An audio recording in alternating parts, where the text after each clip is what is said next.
ఇప్పుడు మనం 14వ అధ్యాయంలోకి వస్తున్నాం. యెహోవా మోషేతో అన్నాడు, నీవు వారితో చెప్పు, ఇశ్రాయేలీయులు మిగ్దోలుకు సముద్రానికి మధ్యన బయల్సెఫోను ఎదట దిగాలి. సముద్రమునొద్ద వారు దిగాలి.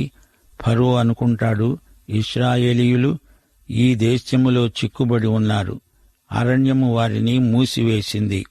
నేను ఫరో హృదయాన్ని కఠినపరుస్తాను, అతడు వారిని తరుముతాడు. నేను ఫరో వలన అతని సమస్త సేనల వలన మహిమ తెచ్చుకుంటాను. నేను యెహోవానని ఈజిప్టు వారందరూ తెలుసుకుంటారు. ప్రజలు పారిపోయినట్లు ఈజిప్టు రాజుకు తెలుపబడింది. ఫరో హృదయము, అతని సేవకుల హృదయము ప్రజలకు విరోధముగా త్రిప్పబడింది. వారు చెప్పుకున్నారు, మనం ఎందుకు ఇలా చేశామో, మన సేవలో ఉండకుండా ఇశ్రాయేలీయులను ఎందుకు పోనిచ్చామో.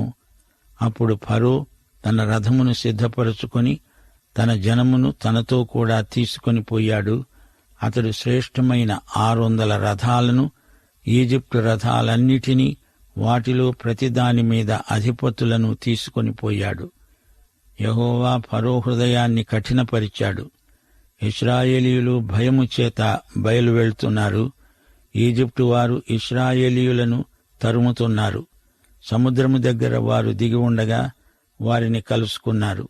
ఫరో సమీపిస్తూ ఉండగా ఇశ్రాయేలీయులు కన్నులెత్తి ఈజిప్టు వారు తమ వెనుక రావటం చూచి మిక్కిలి భయపడి యెహోవాకు మొర్రపెట్టారు. వారు మోషేతో అన్నారు, ఈజిప్టులో సమాధులు లేవని ఈ అరణ్యములో చావటానికి మమ్మను రప్పించావు. మమ్ములను ఈజిప్టులో నుండి బయటికి రప్పించడమెందుకు? ఇలా చెయ్యడం ఎందుకు? మా జోలికి రావద్దు, ఈజిప్టు వారికి దాసులుగానే ఉంటాము అని నీతో మునుపు ఇదే మాట అన్నాము గదా. ఈ అరణ్యంలో చావటం కంటే ఈజిప్టు వారికి దాసులమవటమే మేలు. అందుకు మోషే అన్నాడు, భయపడకండి. యెహోవా మీకు కలుగజేసే రక్షణను మీరు ఊరక నిలుచుండి చూడండి. మీరు నేడు చూచిన ఈజిప్టు వారిని ఇక మీదట మరి ఎన్నడూ చూడరు. యెహోవా మీ పక్షమున యుద్ధం చేస్తాడు, మీరు ఊరుకొనండి. సోదరుడా, సోదరి, ఫరోను కలవరపరచడానికే దేవుడు ఈ విధముగా ఇశ్రాయేలును సముద్రము దిశగా నడిపించాడు. ఫరో ఇశ్రాయేలును తరమటానికి బయలుదేరాడు. ఫరో రథములు బలమైనవి, రథాలను లాగే గుర్రాలు ఎంతో వేగంగా పరిగెత్తుతాయి.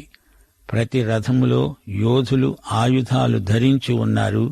విల్లు, బాణాలు, ఖడ్గాలు, బల్లెములు ధరించిన యోధులు ఇశ్రాయేలీయులను తరమటానికి ఉపక్రమించారు. దారి మంచిది కాదు. బురదలో రథచక్రాలు దిగబడిపోతాయి. ఫరో సైన్యం తమ వెంట వస్తున్నట్లు ఇశ్రాయేలీయులు వెనక్కు తిరిగి చూచారు. వారికి ఎంతో భయమేసింది. తమ ముందు సముద్రమున్నది, తమ వెనుక ఫరో సైన్యమున్నది. అటూ ఇటూ ప్రమాదాలే. రెండిటి మధ్య చిక్కుబడిపోయారు.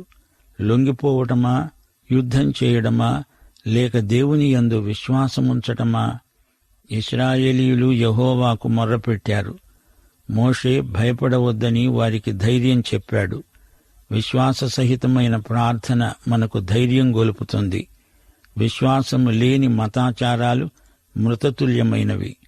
మోషే అన్నాడు, భయపడకండి, నేడు దేవుడు మీకు రక్షణ కలుగజేస్తాడు. ఊరికే నిలువబడి నిశ్చింతగా చూస్తూ ఉండండి. దేవుని శక్తిని మీరు చూడగలుగుతారు. 15వ వచనం, యెహోవా మోషేతో అన్నాడు, నీవెందుకు నాతో మొర్రపెడుతున్నావు? ఇశ్రాయేలీయులను సాగిపొమ్మని చెప్పు. నీ కర్రను ఎత్తి ఆ సముద్రం వైపు నీ చెయ్యి చాపి దానిని పాయలుగా చెయ్యి.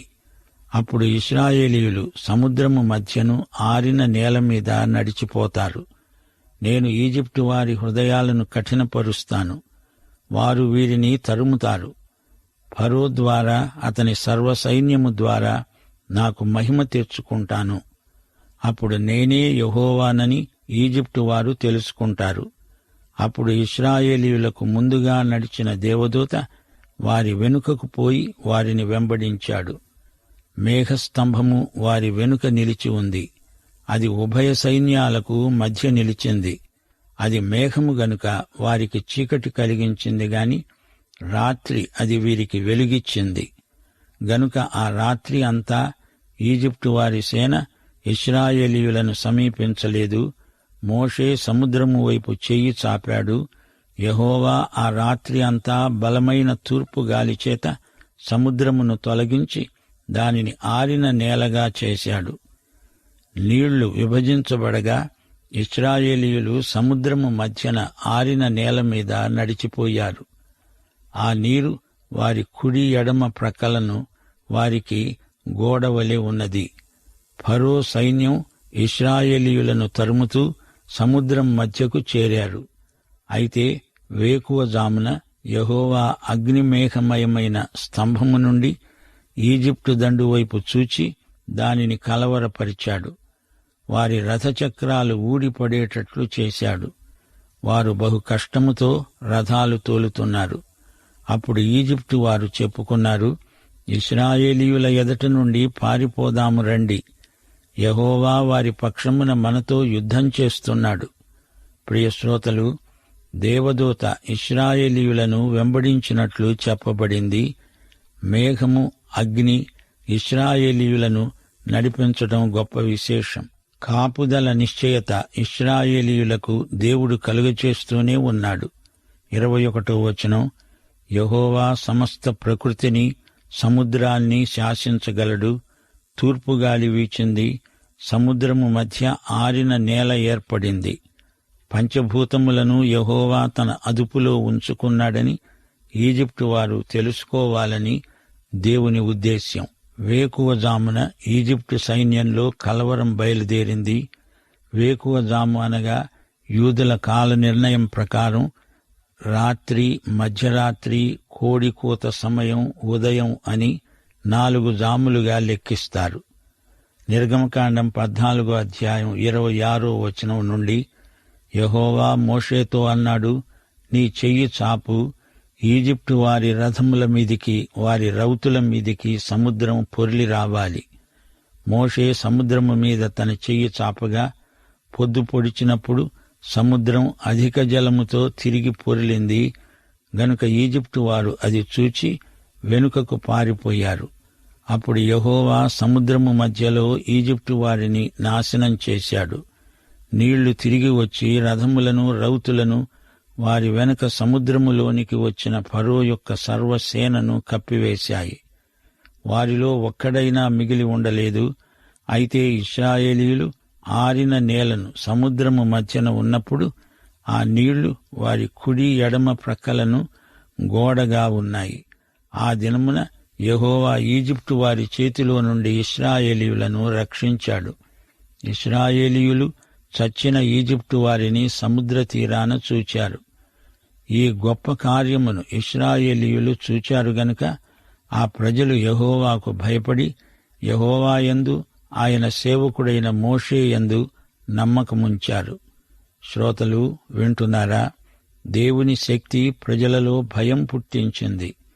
దానికి ఫలితంగా ప్రజలు దేవుని యందు విశ్వాసముంచారు, దేవునికి విధేయులయ్యారు. ఇశ్రాయేలీయులు ఇదే పాఠాన్ని పదే పదే నేర్చుకోవలసి వచ్చింది. ప్రియశ్రోతలు, ఈ అధ్యాయంలో 13 నుండి 31వ వచనం వరకు ఇశ్రాయేలీయులు ఎర్ర సముద్రాన్ని ఎలా దాటారో చెప్పబడింది. ఫరో ఇశ్రాయేలీయులను తరిమాడు.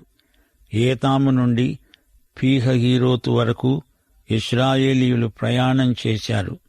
వారిని తిరిగి బంధించి తేవాలని ఫరో వారి వెంటపడ్డాడు. ఎర్ర సముద్రం దగ్గర వారిని ముట్టడించి తిరిగి తేవాలని ఫరో ఉద్దేశించాడు. ప్రజలు మొదట భయపడ్డారు, నిరుత్సాహాన్ని వెలిబుచ్చారు, ప్రార్థించారు. మోషే ఒక ప్రవక్తగా వారికి ధైర్యం చెప్పాడు. దేవుని వైపు చూడండి, నిరుత్సాహపడకండి అని వారిని హెచ్చరించాడు. సోదరుడా, సోదరి, ఇశ్రాయేలు ప్రజలకు విమోచన ఒక్కసారి రాలేదు. అది ఒక ప్రక్రియగా కొనసాగింది. ఇశ్రాయేలీయులు సీనాయి దిశగా పయనించారు. మొదట వారు ఎర్ర సముద్రం దాటారు. దేవుడే దాటించాడు. నిర్గమకాండం గ్రంథంలో మనము నేర్చుకోదగిన ప్రధానాంశం ఇదే.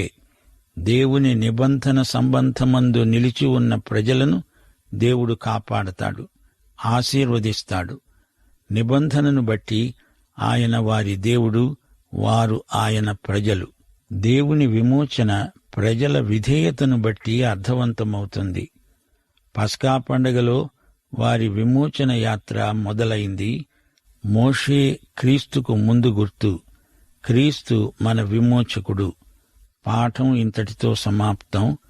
ప్రభు అయిన యేసుక్రీస్తు వారి కృప, తండ్రి అయిన దేవుని ప్రేమ, పరిశుద్ధాత్మ యొక్క అన్యోన్య సహవాసము మనకందరికీ నిత్యత్వము పర్యంతము తోడై ఉండునుగాక. ఆమేన్.